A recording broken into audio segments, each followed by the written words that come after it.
Saudi अरब में गर्मी ने किया बेहाल, शहर में मौत के आंकड़ों से प्रशासन परेशान। हज के दौरान मरने वालों की संख्या 1000 के पार। आखिर इन मौतों का जिम्मेदार कौन? मक्का में जान गंवाने वाले हज यात्रियों के शव नहीं आएंगे वतन, जान लीजिए क्या कहते हैं नियम। इस साल की हज यात्रा पर सऊदी अरब की भीषण गर्मी की वजह से हाजियों के लिए मुश्किल भरी रही है। इस साल हज यात्रा के दौरान होने वाली मौतों का आंकड़ा 1000 के पार पहुंच चुका है। जैसे जैसे मरने वालों की संख्या बढ़ रही है, वैसे ही ये सवाल उठ रहा है कि सऊदी अरब में इन मौतों का आखिर जिम्मेदार कौन है।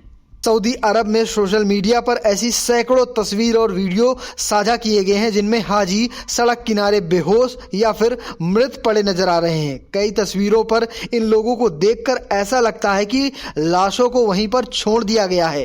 DW की एक रिपोर्ट के मुताबिक सऊदी अरब के पवित्र शहर मक्का में हज के दौरान तापमान 51.8 डिग्री सेल्सियस तक बढ़ गया है। इस भीषण गर्मी के बीच आश्रय और पानी की कमी की वजह से हजारों तीर्थयात्रियों की जान गई है। आपको बता दूं कि अभी तक सऊदी अरब के स्वास्थ्य मंत्रालय ने मौत का आधिकारिक आंकड़ा नहीं जारी किया, लेकिन अलग अलग रिपोर्ट की माने तो यह आंकड़ा 1000 के पार है और इनमें मिस्र, इंडोनेशिया, साथ में जॉर्डन, ईरान, इराक, भारत जैसे कई बड़े देश हैं जहां के संख्या मरने वालों की ज्यादा है।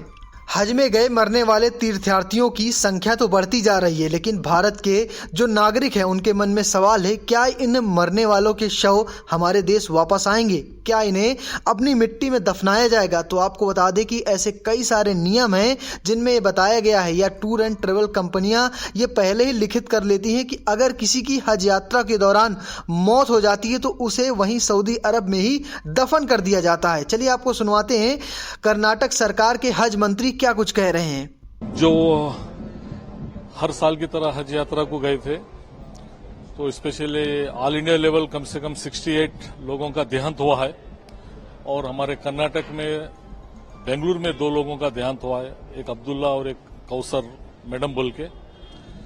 तो एक्चुअली जो दिन का देहांत होता है 90% वहीं पे ही कर देते हैं, क्योंकि लाना के लिए बहुत ही थोड़ा मुश्किल और फाइनेंशियली उसका थोड़ा इफेक्ट होता है बोल के, तो जाने से पहले ही वो पूरा एग्रीमेंट कर लेते हैं।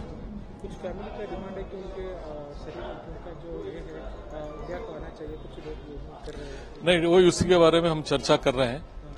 तो हज कमेटी ऑफ इंडिया है, वहां पे भी बात करके फिर मिनिस्टर से बात करके उसका कैसा सॉल्यूशन करना है जरूर कर। तो फिलहाल आप कैसे देखते हैं इस पूरे मामले को, कमेंट बॉक्स में जरूर बताइएगा और पेज को फॉलो करना, चैनल को सब्सक्राइब करना बिल्कुल मत भूलिएगा। धन्यवाद।